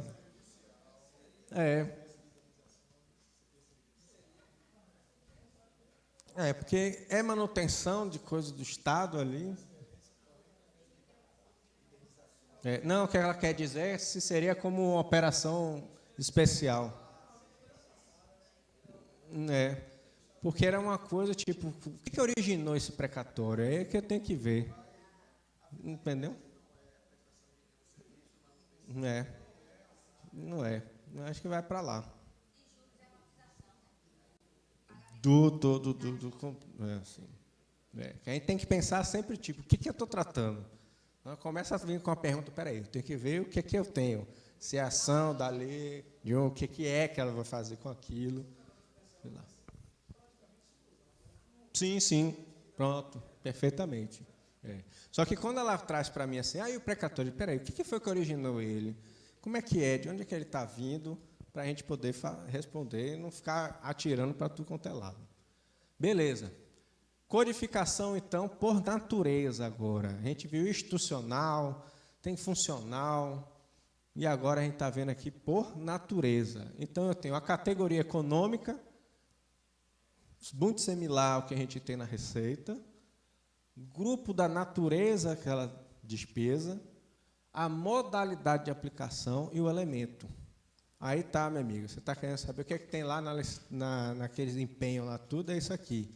Você tem lá a categoria econômica, você vai ter o grupo da natureza de despesa que ela pertence, a modalidade de aplicação dela e, ao final, o elemento. Pode ter mais alguma outra coisa nessa codificação? Tem subelemento. E tem mais alguma outra coisa? Tem mais alguma outra coisa? Não, o grupo está lá, está ali. Quem mais que a gente pode ter? Chegar até o nosso item. Isso, comentou. Então, o que a gente vai ter aqui? A categoria despesa corrente, quando a gente tem lá 3390, 30 e subelemento. Então, eu vou ter categoria econômica, se é uma despesa corrente, 3. O grupo da natureza, outras despesas correntes, 3. Modalidade de aplicação, quem é que está executando ele? É diretamente ou indiretamente? Se for indiretamente, qual é o número? 91. Direto 90. Então, é quando o próprio ente vai executar aquela despesa, incorrer naquela despesa. Quando ele é vinculado à administração. Indireta é a autarquia? Não, mas a autarquia ela é como um braço do outro. Ela é 90. Por exemplo, eu estou no Instituto Federal, que ele é uma autarquia do MEC. As aplicações que eu faço estão ali. Lembra daquela questão que eu estou alinhado ao MEC 26, e eu tenho o meu subfunção ali, eu vou ter a aplicação dele. Empresa pública, pronto. Se tem uma empresa pública, essa modalidade de aplicação é 90 ou 91? Empresa pública. Pronto. Não, mas vamos aqui. É esse que ia pegar. É esse que ia pegar. É esse que ia pegar agora. Perfeito. A empresa pública, ela é dependente ou independente? Dependente. Pronto. Se for dependente, a modalidade de aplicação continua sendo 90? Porque o que acontece na dependente? Lá no orçamento, na LOA, ela faz parte do orçamento fiscal e seguridade, porque o ente público é quem está custeando a manutenção dele. Então, ele é como se fosse um braço da própria ente público. Aí eu continuo com 90. Se for independente, ele nem fala disso, porque é outro processo, ele tem outro esquema lá. Beleza. Aí eu vou para o elemento. Que elemento que eu estou utilizando? Material de consumo é o 30. Nasceu esse ano?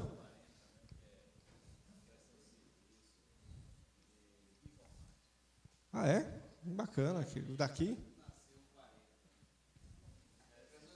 Mas aí a prestação de serviço aqui já é diferente. Já.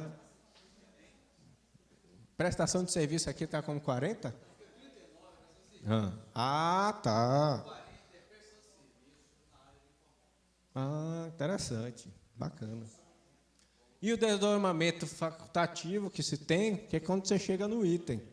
Aí você vai ter lá o subelemento, que é combustível, lubrificante, alimento, não sei o quê, etc. Tem um tanto de outras coisas.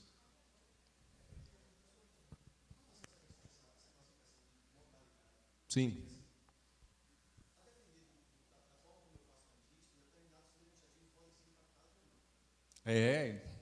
O que era para ser serviço, o cara bota como outra coisa. Era ser serviço pessoa física, bota pessoa jurídica.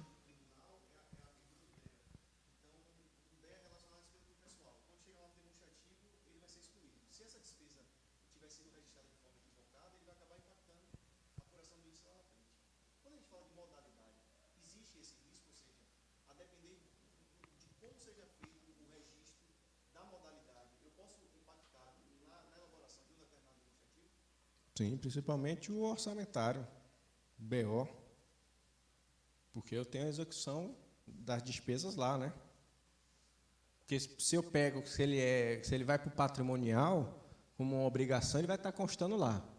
Posso ter uma classificação contábil errada, mas ele vai estar, se você pega como índice, está falando de índice, no contábil eu consigo ter os indicadores ali, porque ele consta como obrigação. Mas quando eu vou para o orçamentário, e eu tenho uma distinção ali da modalidade errada, por mais que ele esteja no grosso que ele está trazendo aqui, que é o grupo da natureza de despesa, como uma despesa corrente, por exemplo, mas se eu começo a tirar... Quem estava me falando da questão de receita corrente líquida? Acho que foi você, né, que comentou. Então, dependendo de onde ele coloca, ele vai estar saindo do cálculo da receita corrente líquida, por exemplo. E aí vai impactar Porque quando você for colocar aqui a modalidade que era para ser, você acha que comentou lá, era despesa com terceirizado, por exemplo. Hã? Na receita? Sim. Ah, tá, perdão. Sim, tá.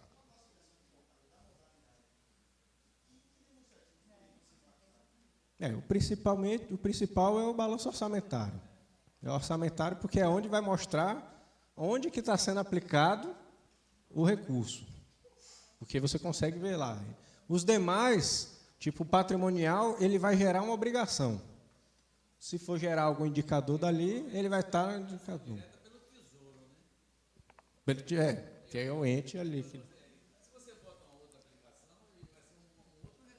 Sim. Que pode impactar na vinculação ali.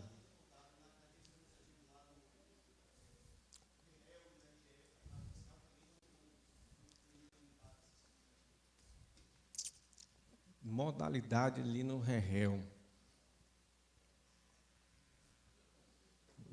Por enquanto eu não estou. Mas vou anotar isso até para ver se tem alguma situação no REREL. Que essas diversas modalidades que nós temos, elas vêm da Lei de Responsabilidade Fiscal, da 4320, aí cada um ela pega e monta esses demonstrativos. Aí eu estou pegar isso dali. Que aqui a gente está a função orçamentária.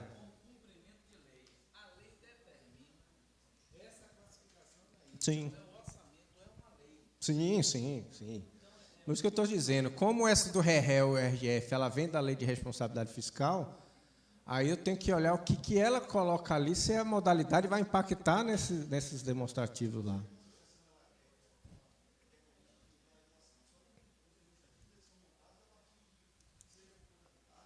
Sim.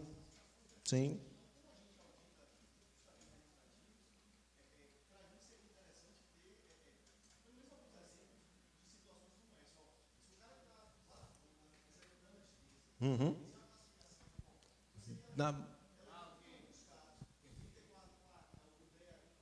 Isso. Uhum. A gente pode usar a modalidade para fazer algum tipo de diagnóstico. O Estado está terceirizando alguma coisa nesse sentido, entendeu? É porque a modalidade, justamente, você vai dizer se é a aplicação direta ou não. Aí não sei se nesse ponto, o seu que você está colocando, ele conseguiria dizer que está terceirizando, tá? Porque você vai olhar o que, é que ele está fazendo. 34. Não, o ente público tá. É. Aí você vai pegar tá tudo. Isso. Aí você pronto, você pegou ele tudo.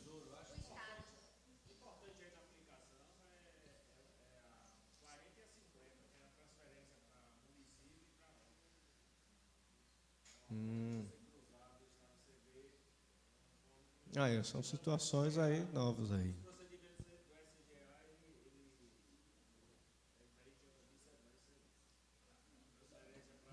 É, situação boa aí, ó, também. É, porque saber, por exemplo, como eu tenho uma modalidade, e eu tenho que verificar lá o que pega no REL, RGF, e o que impacta lá no caso que o colega colocou, até para saber se essa modalidade ele vai impactar, a gente tem que verificar o que a lei está determinando, porque ela tem diversas situações, quando eu estou codificando a despesa orçamentária, que cada uma delas vai alimentar um determinado relatório. Se errar lá, vai impactar o tesouro lá, com certeza. É isso aí. Uhum.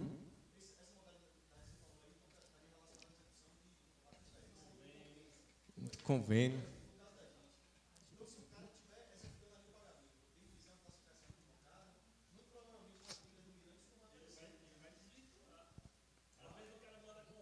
Uhum. Como aplicação direta ali? Hum.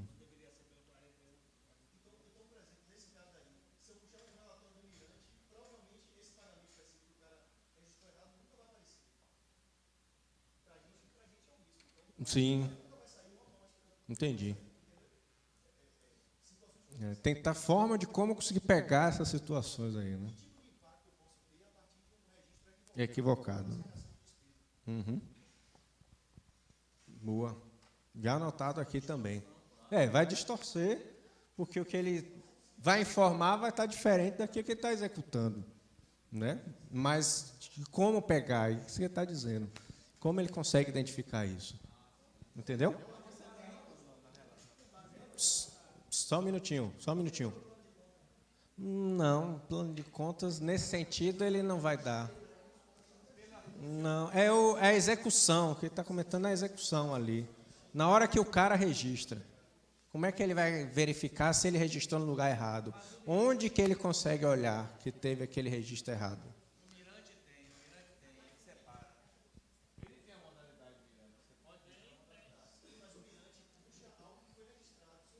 Se o registro foi errado, já foi. Só um minuto aqui agora. Rápido minuto. Liga aqui.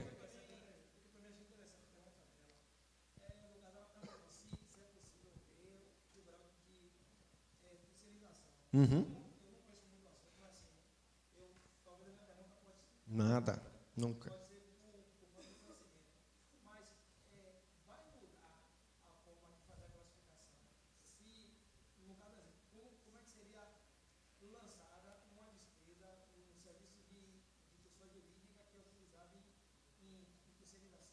Uhum.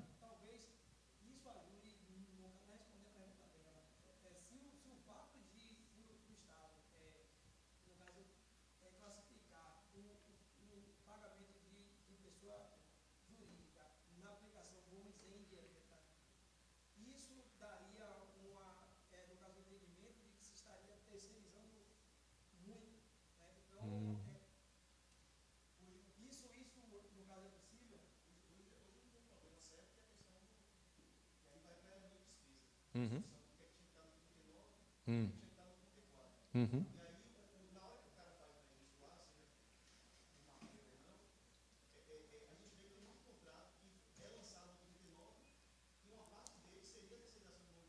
No 34.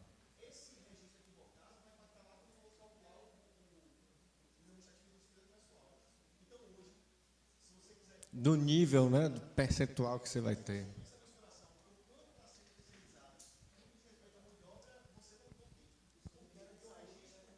Que o seu registro foi equivocado lá no início, você para pegar ele. É. E aí você ficar olhando os contratos, olhar a documentação para tentar identificar esses processos, é muita coisa, exatamente. Mas é bom, esse debate é bom para entender que a gente tem muita coisa para poder avançar com relação a isso. Vamos lá na última questão para a gente avançar, senão a gente não vai, depois o povo está reclamando que não almoçou e ficou até meia-noite. Vai lá, fala rápido. Dá, mas dá trabalho. Uhum.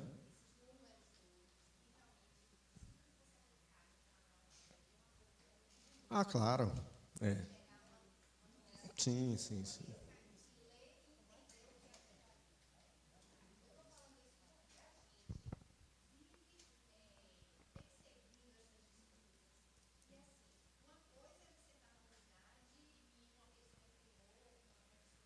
Uhum.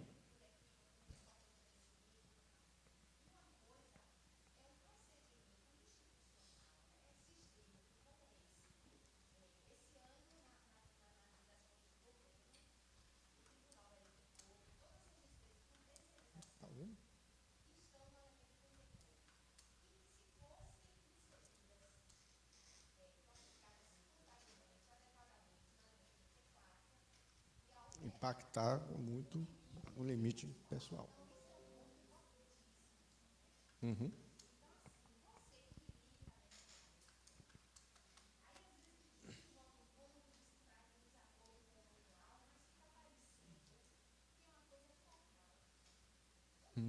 Tá.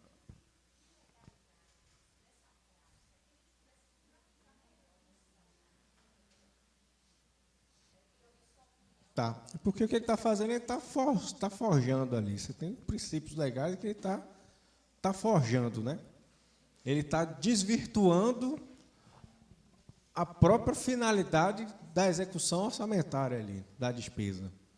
Porque ele, vamos dizer assim, como se ele estivesse encobrindo uma despesa como essa, que seria no 34, que teria um impacto maior. O que ele faz? Onde é que eu posso aplicar isso para continuar executando a minha despesa e que não tem impacto no meu limite de pessoal? O que ele está fazendo? Ele está marqueando, ele está fraudando, de qualquer forma. Agora, a questão é, como vocês são um órgão de controle, você não pode chegar lá e dizer, você tem que provar isso, você tem que juntar a documentação. Por isso que ele estava comentando, eu falei você vai ficar olhando todos os documentos que estão lá, ele vai surgir do início, desde a origem, de forma errada. E aí, para você provar que aquilo dali realmente está sendo feito de forma fraudulenta, realmente, procedimentos de auditoria aí na cabeça. Não tem para onde correr. Porque a questão toda é do provar. Mesmo que você está ali. O argumento dele é justamente, temos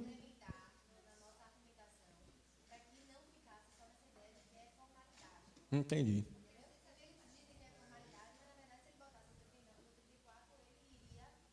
Ultrapassar, inclusive, e tal, os limites ali. O que eu tenho exatamente.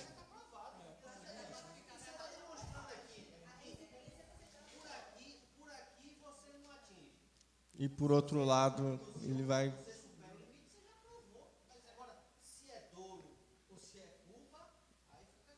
Porque como é que eu consigo ajudar vocês? É questão material mesmo, não tem para onde correr. Porque assim, de você colocar, tenho certeza até que vocês têm muito mais riqueza de detalhamento disso do que eu.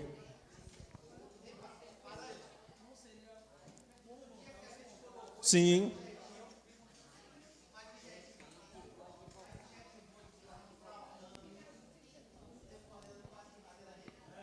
Não tem para onde correr, evidência material. E aí tá beleza, você já venceu essa etapa. O que eu consigo contribuir aqui é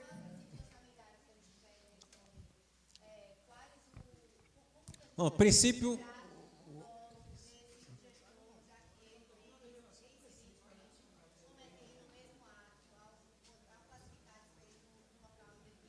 Uhum. Por enquanto, eu não tenho nem muita coisa, porque o que eu tenho visto são realmente essas situações que vocês levantaram, principalmente prefeitura, que é onde eu estou mais presente lá, né, que é o pequeno. Frequentemente ele faz essas situações. Pronto, o que mais tem é carro comissionado quando você vai para o município, né?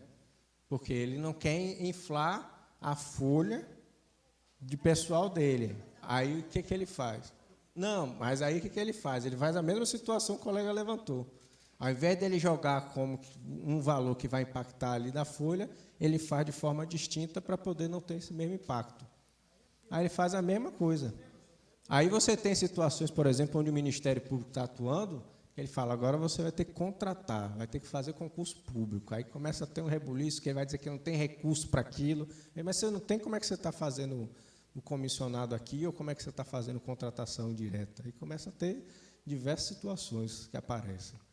Então, assim, na contribuição, o que eu conheço de pouco, muito de auditoria você tem que ir para a questão material e tentar pegar o histórico, aí comentou da questão de olhar os contratos que foram feitos anteriormente, porque se teve modificação, se aquilo dali já está...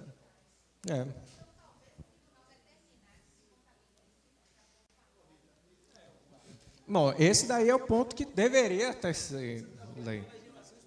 Exato. O que é que você comentou aqui que eu não ouvi?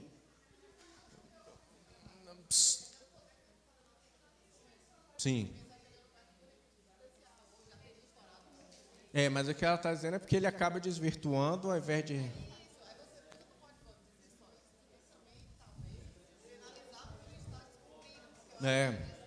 É que ela está dizendo, ao invés de apontar, determinar. E aí fazer. Deixa eu só terminar essa questão aqui. É isso que eu estava falando com ela, que ela falou que ela tem. Que isso daí ela já faz. Vamos aqui. Bom, a classificação agora por natureza aqui da despesa, a gente vai abrir as despesas correntes e a despesa de capital, o que vai alterar a diferença entre um e o outro, em termos de codificação, que um começa com 3 e o outro começa com 4. O grupo, eu tenho os grupos que vão agregar os elementos de despesa com a mesma categoria ali, essa agregação. Então, eu vou ter pessoal, encargo, juros, outras despesas correntes. Quando eu estou indo para a despesa de capital, eu vou ter a situação dos investimentos, inversões financeiras e a amortização da dívida. Até aqui também acho que não tem segredo nenhum. As despesas de capital aqui vão gerar correlação direta com a incorporação do ativo não circulante. Então, eu tenho que observar isso daqui. Então, se eu tenho... Por que é essa operação, investimentos, despesa de capital, a gente já vê o investimento que ele está fazendo. Qual que é a ponta que eu vou olhar lá? Então, eu tenho que ver se está surgindo um ativo não circulante lá no meu balanço patrimonial. Isso, e se ele está evoluindo. Se, por exemplo, estou construindo a ponte, ela vai ter o início, ela vai durar não sei quanto tempo, quantos anos, ela vai crescendo esse ativo também até encerrar. Oi?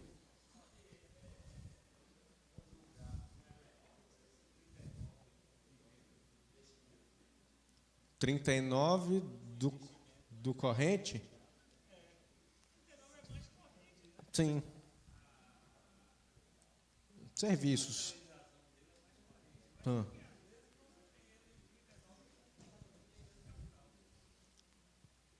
Que ele está junto, mas o tamanho do gasto dele não é tão grande em relação ao de capital.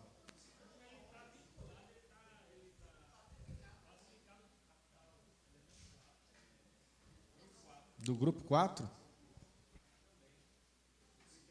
Acho que sim. Não entendi o que você comentou. Não, aí tudo bem. A pergunta...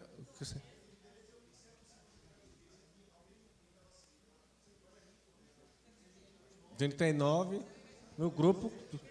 Sim. Sim, porque você tem que incorpora no bem. Ele incorpora, tiver a própria construção, por exemplo, dessa da ponte, tudo que está ali dentro, ela vai, né, incorporar. O 39 está ali junto é isso, desse serviço. Até da própria mão de obra que faz parte do balanço de medição, que está ali junto, vem com a nota fiscal, que vai incorporar no bem que está sendo construído depois. Beleza. Nós temos a modalidade depois, que a gente está abrindo aqui com a tabela de modalidades. Aí tem uma tabela enorme aqui de modalidades, enorme aqui para se verificar. Quem foi que veio?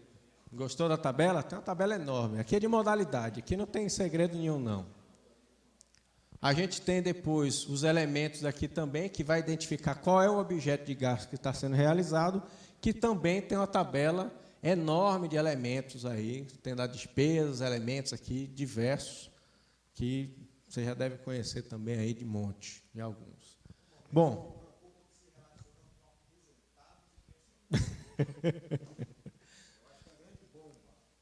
Bom, a gente comentou com relação a créditos adicionais, né? E aí, aqui só para a gente poder pegar com relação ao que a gente vai ter do inicial e adicional, extraordinário, especial, suplementar. Não tem segredo nenhum aqui. O que a gente, as pedaladas, deixa ela quieta lá. O que a gente tem com relação a especial e suplementar é a fonte de recurso, que algumas coisas a gente já tinha discutido nas aulas anteriores, principalmente da questão do que tem a Lei 4.320, que trata do superávit financeiro, que a gente já falou, a anulação e dotação orçamentária, o excesso de arrecadação como fonte para fazer frente a esses créditos adicionais e a operação de crédito, aí, como a gente estava comentando mais cedo, de operação de crédito para justamente fazer frente a recurso especial, que me parece que o Estado da Bahia fez, foi recentemente nisso daí, né? Na época da Ford,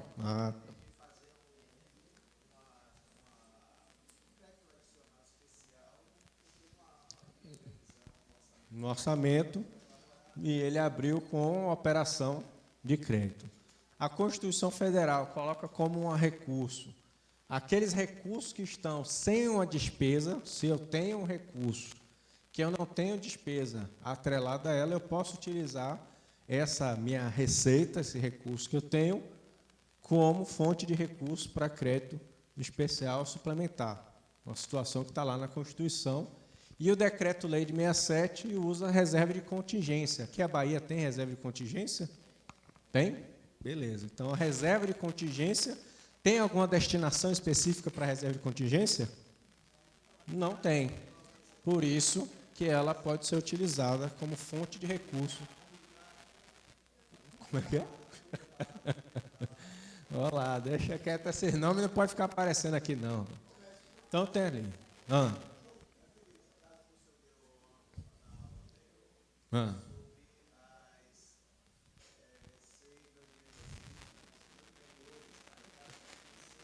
O DEA. REA. Isso.